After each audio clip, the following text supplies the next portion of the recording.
Hey, what's up, everybody? Welcome to the 22nd Fiery Embers.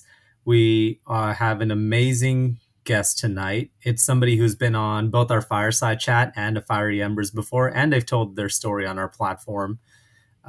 Just trying to get, there we go. All right, now we're officially live on Instagram as well. This guy needs no introduction. He had one of the top 10 stories on our website last year, from last in gym class to ultra marathons. Just a really cool dude, really good friend. Just got to share some amazing miles with him at the Tahoe 200, which I can't believe that was only like 2 weeks ago, but it's just been a brain foggy, wild adventure, and recovery is something we'll definitely get into. But we're excited to chat about our Tahoe 200 experience. So without further ado, I'm going to bring Casey onto the stage. Hello, how's it going, Om? It's going good, man. How are you doing? Is a question I should be asking. Good, I'm good. You finished that race a lot faster than me, so the effects may be harder on you, but I definitely feel the brain fog and fatigue, and I'm just I feel like I'm just emerging from a cloud that I've been in for a couple of weeks. So um, it's crazy that it only has been 2 weeks too. So yeah, I'm happy to be here. Thanks for having me. It feels like the last 2 weeks have been like some weird dream sequence or something like that. It feels like the 14 days was have gone by fast, but also not super fast. And I don't even know how to explain like how these last couple of weeks have been. Just been like this weird time loop. Yeah, I definitely feel that. I was just telling you earlier, like every day I get off work and sit down on my couch and wake up a couple hours later. So I've definitely been dozing, trying to catch up on sleep. I think I maybe got 5 hours of sleep throughout that whole race, which I don't know if you can you catch up on sleep?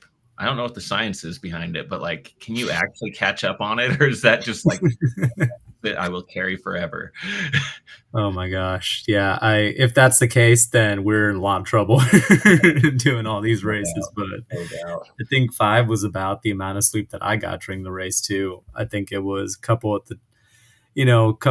the aid stations, a lot of trail naps that were warranted because of a lot of things I saw out there, which is stuff I want to dive into. But I think a good place to start is it's really hard to process these things. And, looking back at it now after 14 days, like, do you have any more things that you'd like to say about the experience to kind of start things out? Yeah, I mean, really, these 200-mile races, I go into it uh, with a lot of anxiety and fear and self-doubt generally. Like, can I actually do this? Was the last time I did it a fluke? Like, am I capable of this? And then you get into it and it's hard. This was the hardest race I've ever done. But then, I think you were the one that taught me the term on the race is day three magic. That day three magic hits and you're like, you feel better. It's like you've worked through maybe the hardest parts of it, and you have this like I think some of the layers of domestication are stripped off of you, and you feel amazing. And just like I was overwhelmed with gratitude on day three that I was like capable of doing this, that I was like had the opportunity to do it, and that it was just so magical. You're in the woods and you have these amazing vistas and views constantly. So yeah, it's sort of like you get through the hard parts and you're rewarded beyond words. So yeah. Yeah, I agree, man. To this day, I don't know if the day three magic thing was just like some placebo effect or something that like one of the veterans told me about, like day three magic, man, metal, and Yeah. or if it's like an actual real thing and your body's like getting used to it and recovering. And either way, like I think the fact that we both bought into it was probably the reason why we got the day three Placebo magic. or not, I'll take it because I felt good on day three, man. And Me I had too. ups and downs after that, but obviously, like I think the first 2 days were the hardest for me. The elevation kicked my butt really hard, and I mean, nausea was real. By day three, like the Tahoe lung was my biggest complaint, like just breathing all that dust. But I was like, this is cool. I'm losing my voice, but like my head doesn't hurt, and I don't feel like I'm gonna puke. So it was Yeah. positive win. We have to talk about that first day, man. That was the hardest first day I've ever had in any race like that. So it sounds like you had similar symptoms to me, similar symptoms to our friend Andrew Marwin, and we infamously spent a stretch together, a story that we won't dive into. But I'm excited to hear your perspective about it. But like, so I mean, to give everybody a quick summation, like you start out in this conga line, which was honestly a lot better than people described it. Like I thought we were going to be in the conga line from like miles 0 to 14, but things kind of spread out. But you know, your body's getting used to the altitude. I think it was kind of the hottest day was the first day, and there were some really sketchy things in there, like a waterfall crossing. And Yeah. um, by the time we got to Armstrong Pass, I was feeling like not good, and I was feeling kind of sick, and it was compounding. And I don't think it helped that I ate a veggie wrap that was sitting out in the sun, no, with brown guacamole. Dude, I ate 3 of those 4 of them. I was fine. Well, I mean, I didn't feel great, but I was happy to get food in my belly, so I don't know. Well, I like Casey and I had this plan of like sticking together as long as we could, and I just kind of like Andrew takes off before both of us. He's looking pretty good overall with his friend Marion, who, shout out to her. Her first 200, she finished in 82 hours. Phenomenal. Crushed it. Yeah. She was absolute beast mode. But Andrew takes off, and then I kind of leave like I think 10 minutes before you, knowing that I'm gonna have to slow down, but I don't say anything. So you're kind of just like, where'd he go? Yeah, I looked around, I'm like, "Those guys are gone." And I'm like going up this like hill. I think going because it's like a little out and back to like this little junction where a lot of people turned in the wrong direction there, but that was a whole nother thing. I'm going back up the hill, and then I just like see this rock and I'm starting to feel sick, and I like go find like this place where I can just I'm like, what is going on? And then I'm like, oh, it's happening. And then I just go behind a rock, and yeah, I just start puking. And the whole time, I don't know if anybody heard me. I think a few of my friends might have heard me, but I was just like puking, but it was kind of early. So I was kind of like type 2, like, woo, like, wow. Power puking, man. Yeah, get it out. The funniest thing to me is I don't think you saw it, but I saw you coming, and I was starting to like finish up my puke, and I like get out from behind the rock, and I must have looked like I had like puke on my face like a toddler who just ate like a bad meal. And then I was like, "Hey, Casey." I didn't know where you came from. I didn't see you puke, and all of a sudden you just popped out of the woods and came running up to the trail. And I'm like, "Oh, I caught up to you. Whoa!" So that was cool. Yeah, I'm glad you got. I don't know. Sometimes puking feels better. I was worried. So like, I was nauseous from that aid station until I got back to that aid station after the Housewife Hill, and then coming back, and I was just so like, I am not gonna puke. I was like, keep it in. Don't lose Mhm. all your like I was already feeling dehydrated. I was like, if I puke, this is gonna set me back so far. So I was just like iron fortitude. And I felt like I was holding it down pretty good until Andrew's moment. Yeah. Oh That my really god.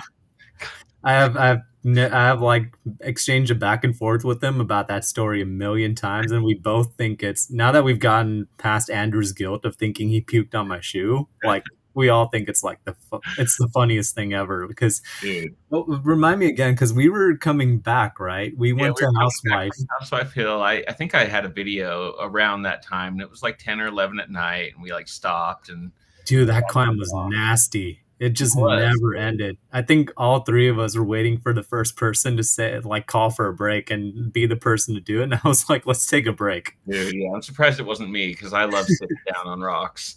But yeah, we just sat down and Andrew just let loose, man. And I was, the dude's an impressively loud Yeah. vomiter, it turns out.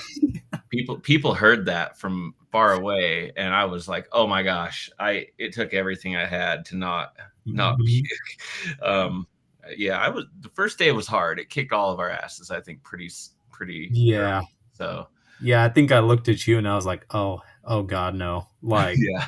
well, one, I was, obviously I was concerned about Andrew, but happy he was getting it out. But man, Yeah. like, he have never seen anybody. It has to be the environment, right? The altitude, the dry heat. But man, I've never seen anyone go from 0 to 100 like that. And it was funny because 10, 15 minutes before, I swear we were having a conversation, you and me, about how that dude just took down a bunch of calories at the last aid station. I was mad jealous of it. Yeah, yeah. I mean, I think the altitude plays a big role in it, and I think just being exposed to the sun all day, Oh it's man, yeah. yeah, but he powered on through that section after that. He just kept on trucking, so it was impressive to see. Um, and we got to that next aid station, dude, and I fell asleep around that campfire for like an hour and woke up, and I thought everyone was gone, and was like, oh, and just kind of like I was like, I got to get to lower altitude. I got to get back to Heavenly where it's like 8,000 feet, you know? Yeah, yeah. Yeah, I didn't, because like I remember being at that aid station and I wanted to just get out of there in like 20 minutes for that same reason and to just stay on top of things. And I already wasn't feeling good, so I was gonna just try to walk and hope that I would feel better when the sun came up. And I ended up feeling pretty good and started running again. But I just remember last conversation I remember having with you and Andrew was Andrew said, like, just leave us behind, like go run your Yeah, race. And I think totally. you said something similar, and I was like, no. Yeah. Well, I was impressed, man. You were ahead of schedule at every aid station to that point, and you kept like gaining time. You'd get to an aid station and be like, oh, I'm supposed to be leaving here 30 minutes later than now, and you were out. I was like, dude, your ambition is way more impressive than my skills right now. So I was happy to see you kept on trucking. I think we passed when you were coming back the other direction after. Tahoe City, yeah. I was so happy to see you because I hadn't seen you and Andrew in almost like a day and a half, I think, at that point. Yeah, yeah, I dude, you saw were. you and then I saw Andrew an hour behind you with this pacer. Yeah, yeah. I mean, he and I crossed paths a few times at aid stations, and every time I saw him, I was like, "Oh, this is it." But then I'd see him at another aid station. He just kept on going, so it was awesome to see, man. And honestly, once I got down from that elevation, I think below 8,000 feet is the magic number for me because I felt better once I got back to Heavenly, and my wife met me there and let me sleep in the car for like another half hour, and it was nice. Heavenly was a good aid station because it was like a resort, you know. Oh, so good. Did you have any other aid stations that really hit the spot for you, or that you would consider like some of your favorites? uh, you know, um, I'm trying to think of what it was called. It was the one that Dirt Diva ran and Jess ran. Oh, Had Spooner, yes, the Alice in Wonderland aid yeah, station. they had a theme. I love a themed aid station. I'm a sucker for a themed aid station. That was the first aid station we hit where they had pizzas too. Um, they had like pita bread pizzas they were making. So, I mean, if you want to win the best aid station award with my vote, have pizza. So Tahoe City had pizza. Spooner had pizza. That does it for me. What Um, were what were you throwing on your pizza? What did you have? oh, everything, man. I had them putting like bacon and just pretty much anything they had. Like bacon and ham and cheese and tomato sauce and spinach too on every one of them, which was nice. Um, So, funny thing for me is I couldn't risk cheese during the race, so I tried having both the vegan cheese at Tahoe City. It didn't melt because it was like a craft cheese. yeah, And I just remember my crew, my girlfriend, everybody just being. They still tell stories about it. It was like basically a cheeseless pizza. It was like saucy bread with like yeah, olives and pineapple on it. And I just remember like, because they didn't have like pizza cutters or whatever at right. Tahoe City, so it was just like folded and like eat it with my hands and everything. And I just remember sitting there like my dirty hands, like dirt under my nails and like dirt on my shins, and now I have like pizza sauce on my legs, and I'm just like eating this thing and like Yeah, starting to dude. come back to life. But But technically a taco if you're just like folding it in half. I mean, I don't know. The food at those things is great though. They had good burgers. They had good. I thought the vegan cheese was good. I had that in those vegan wraps the first day, and I was surprised. I'm not normally a vegan cheese fan. I like a lot of vegan food, but vegan cheese can be a bit iffy. But it was good, man. It was good. They nailed it, I thought. The other aid station, which was also a risky move if dairy is an issue for you, was the root beer floats that they Oh had. my god, Village Green Village with Green. Aaron, my friend Aaron Fletcher. Oh, was he the one that ran that aid station? Yeah, he's the captain. I gave him a hard time because they didn't have those Lorna Doone shortbread cookies there. He was like, "What's a Lorna Doone?" And I was like, "Dude, you've never heard of a Lorna Doone?" Um, but then he got salty that they didn't give him Lorna Doones with his aid station food. And I was like, yeah, man, those are like, that's what they like give you when you have a baby in the hospital, or Lorna Doone cookies. They go down so easy, and those are vegan too. Um, so anyway, yeah, I like that aid station. They were good. Um, they did a mandatory gear check on us. Did you have to do that? Oh no, no, that never happened to us. I didn't know you had to do a mandatory gear check. I think you guys were faster because us slow folks, they were like, oh, there's a cold front coming in, and you're gonna go over that Snow Ooh. Valley Peak in the middle of the night, and it's gonna be windy and in like the 20s. So they made sure we had all our mandatory gear, and I'm glad they did because I wore everything I had. Oh, Um, did you go over Snow Valley at night? yeah, at Oh like my 2 in the goodness. morning, I went over that thing, and it was cool because you could see Reno way off in the distance, but also it was cold. It was super cold and a little windy. That's funny because my pacer and I were talking about that when we went over during the hottest part of the day. And I got up to the top of Snow Valley and I was like, oh my God, I can't breathe. I need to take a 15-minute nap. It's so hot. And then I got up and we're shuffling down. And I'm like, geez, like I can't imagine doing this thing at night, but I can't imagine the view they're getting too. And I Yeah. didn't know you did it at night, dude. That's crazy. I went over that both times in the middle of the night, it seemed. The views were really cool, but, there were some pretty big snowfields up there to Yeah, navigate. yeah. Um, but yeah, that was an experience. You kinda go through, like, an abandoned campground up there too at some spot, and Oh, yeah. yeah, it was Yeah. kinda eerie at night, but cool. I mean, I think it just hadn't opened for the season, and they got all these, like, bear and mountain lion territory signs, and you're like, it's always weird being in a campground that's, like, not open in the middle of the night, right? It's creepy. Yeah, it's That got speaking of creepy, did you have any hallucinations out there? I did. I lost touch with reality when I left Tahoe City and started coming back, and I had a pacer with me, this guy Doug Baldwin. He's awesome. He saved my butt. Um, yeah, I started seeing the trail being paved with like Wegmans bags. I don't even know what a Wegmans is. Apparently, it's like a grocery store on the East Coast, which I've never been to.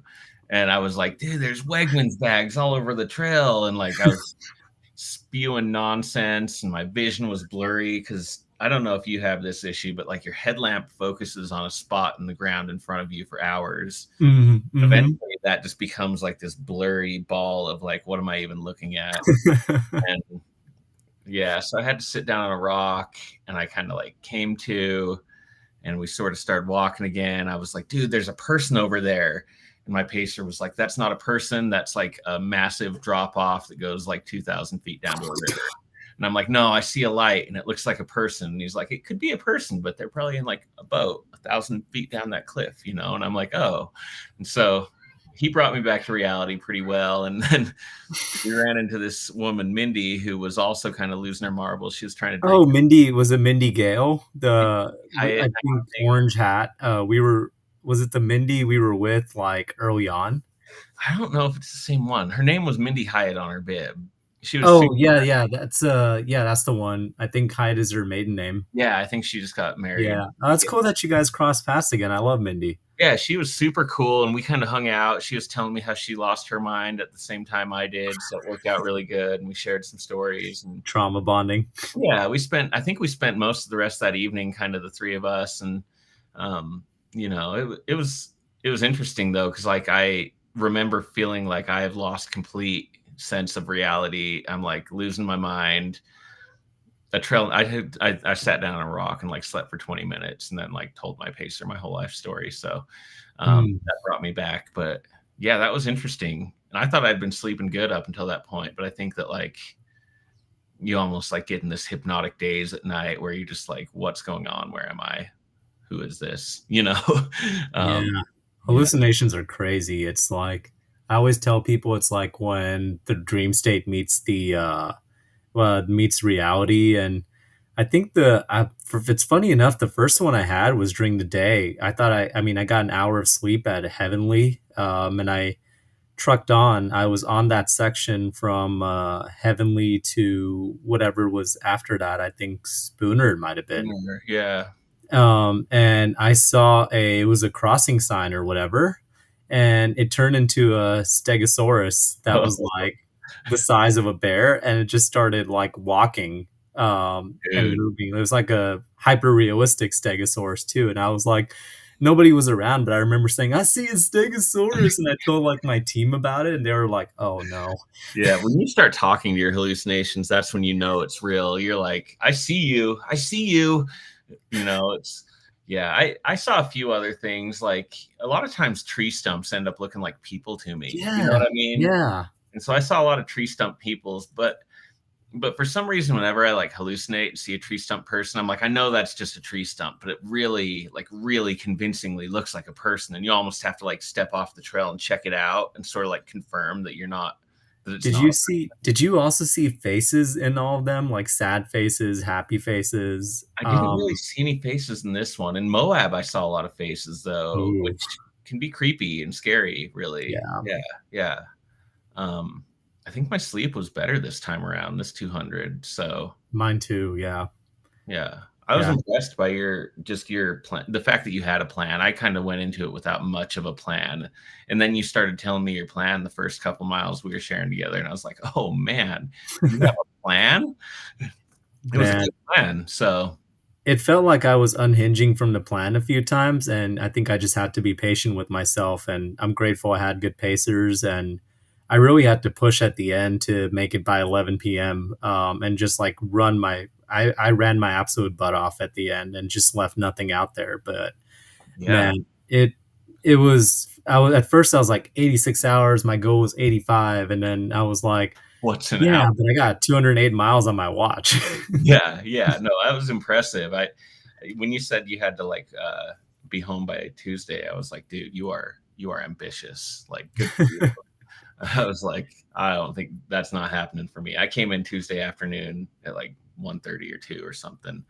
But dude, what blew my mind, that last 4 miles after I crossed the highway and you're kind of like at Heavenly and just like doing the Heavenly trails, I Mhm. ran that. I was like, I passed like 5 people coming into that finish line. I was surprised that I could even move that well, but I was like, I just want to get this thing done and see my wife and kids.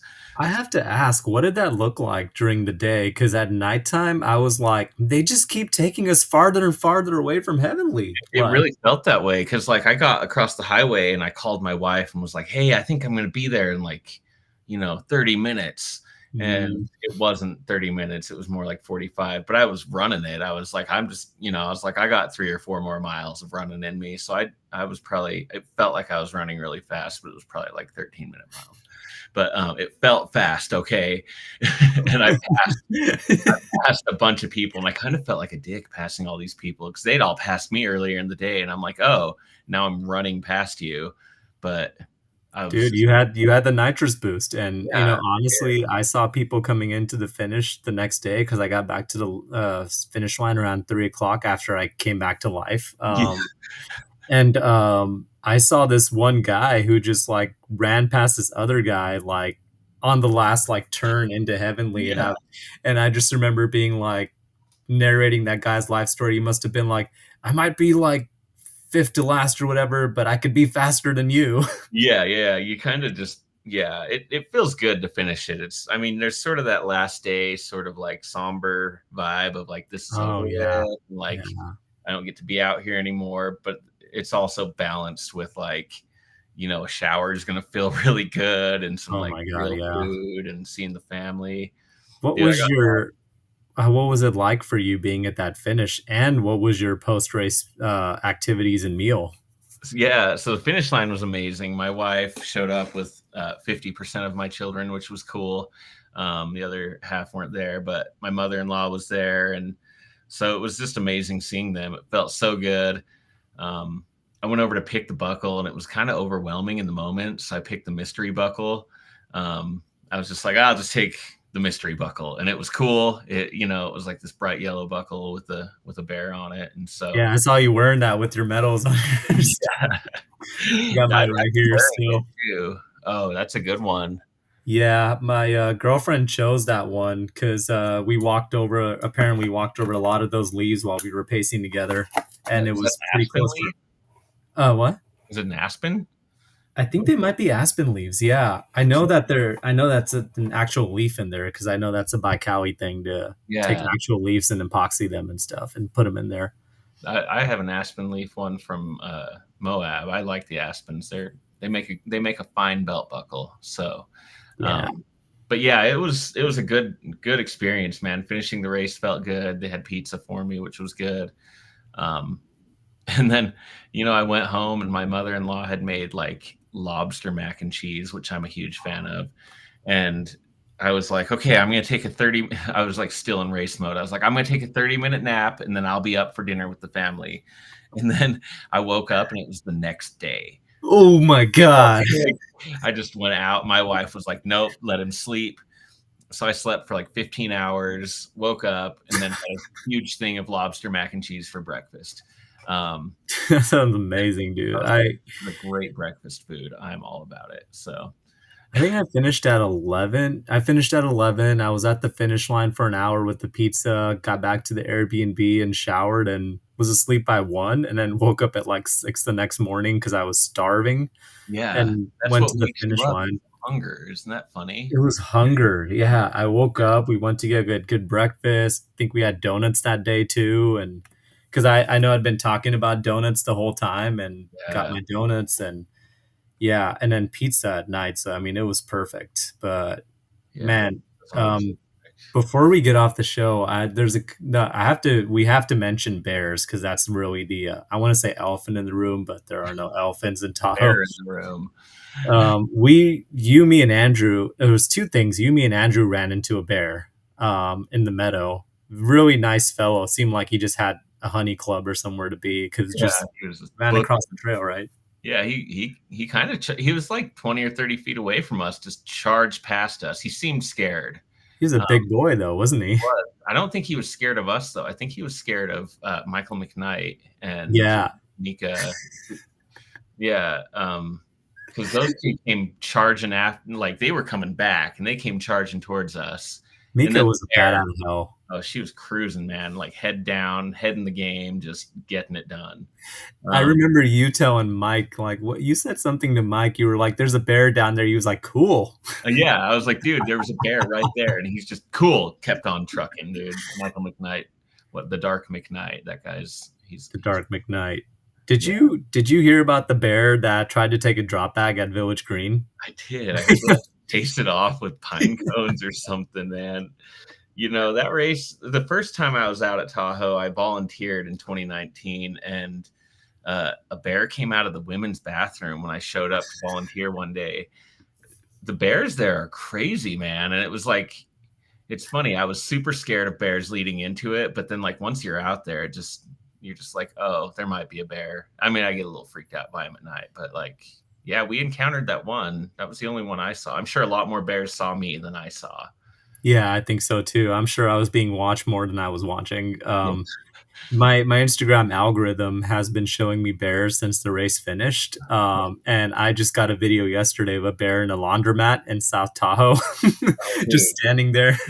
Yeah, they're And bears. there was like trash cans and stuff knocked over. You could tell the people that were in there just ran away. Oh yeah, dude. He's- Uh, my wife showed me Cocaine Bear like 2 days before the race. So that kind of had me freaked out because that movie's a little gory, man. It's like, that is a gory movie. yeah, The real cocaine bear. I mean, I love the dramatization of like a bear on cocaine and like right. how funny it is like film fare. But I think the actual cocaine bear just had cocaine and died. Yeah, I think its heart probably gave out. It probably was like, oh, I've made a huge mistake eating all of this white powder, and then it died. But yeah, the dramatized version much funnier. Um, don't Yeah, do for bears sure. cocaine, people. It's not cool. Yeah, Don't do it. don't Just do don't do drugs. Don't do cocaine. drugs. Do hallucinations at trail races. You'll get the same kind of high, but I it's think an it's earned better. high.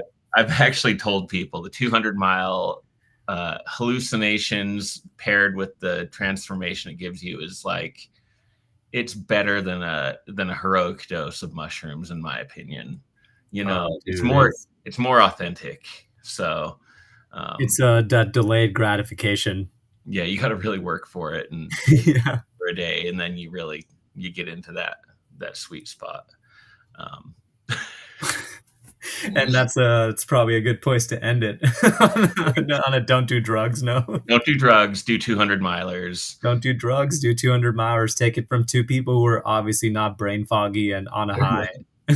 Right. You can recover from this though, but this is a pretty solid addiction. It is, Yeah. yeah. All right. Thank you for having me, I appreciate it. I appreciate you. Appreciate you coming on the show. I feel like there's a lot we could talk about with this, but that was a good time. And thanks for coming on the show, man. And for those of you guys who haven't read Casey's story, we'll put the link up again, I'm sure, pretty soon. But it's called "From Last in Gym Class to Ultra Marathons," and uh, be sure to check it out. And this will be on podcast in a week from now. And yeah, join us for our fireside chat tomorrow at 5 p.m. Pacific time. There's something for you every day on the Everyday Athlete Podcast Network. Thanks for being on, Casey. Thanks.